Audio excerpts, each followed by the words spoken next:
Tak layak. Of course, memang itu ada allegation nepotism dan sebagainya.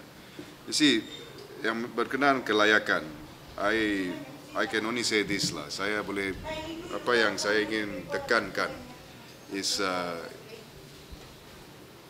memang saya telah pun menceburi dalam bidang ini sudah lebih 15 tahun, 20 tahun.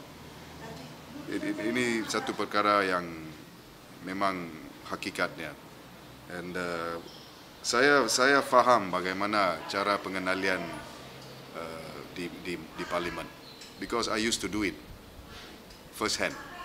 You know, of course people don't really see that. So the nitty-gritty and all that I am. So I do have some experience for what it's worth. You know, it's certainly experience which not many people else have. Let me remind them of that, for those who are quick to point the gun at me.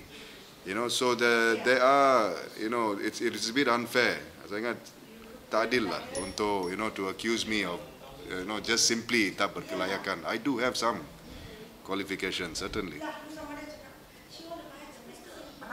did you become a member earlier? Why did you have to be so long? Well, you see, I probably took it for granted, I mean, to be honest with you. I didn't join because of these elections. Make it just clear. I actually joined because my father passed away, and it dawned on me, and I thought, hey, I've always been a part of this. Why am I not a member? You know, I should be at least. It was not because of the elections. In fact, at that point of time, I hadn't even decided that I was going to interested in it, and it was merely a formality for me to complete a certain chain, I suppose. You know, but.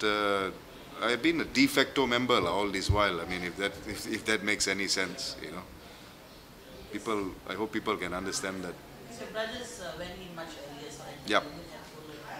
Of course, they went in much earlier. They have been officially involved, you know, much earlier, having been involved in the elections in Puchong and Datuk Ramad and all that. So yeah, they have been. Yeah. Oh, I don't intend to give it up. I intend to do both. If I'm elected, I hope, God willing, I will base myself in Penang. I've always been up and down anyway, so it's not going to be a problem for me. We have our firm here, our branch in Penang, in Green Hall. So I will be, instead of being based in KL and coming up and down to Penang, I'll do it the other way around, based in Penang. I'll go back, of course, I have to go back for my cases there, but this will be my base. These charges of nepotism, I wonder how you're going to deal with it, because they will be party members. I mean, what people outside say is not so important as the own party itself. Sure. Because within the party already, people are telling us, you know. Yep. So I wonder how you're going to deal with it. Well, I can only hope to convince them in time. I can only, it's only so much you can say, you know, to a person who has made up his mind, you know, and the only way to perhaps convince that person is through your performance, and that I can only do in time. So I can only hope they will give me that chance at least. Also, Mr. Karpal was, during his time, was very honest about the party. Yep. Like if there was anything wrong within the party, he would be the first one to say. Sure. He's not afraid at all. As you know, he usually does it at the ayahnya coffee. So I wonder if you're going to be... Just by the way, she's allowed me to use the coffee shop if I'm elected, that lady. I'm So. sure.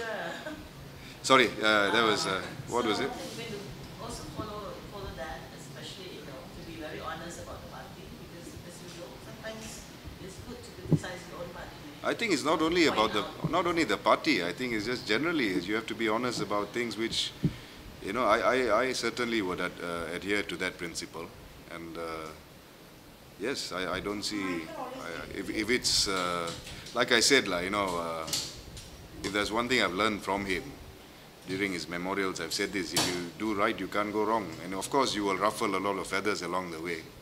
That is bound to happen, but I mean that's the price you have to pay, But yeah, certainly I would stick to that.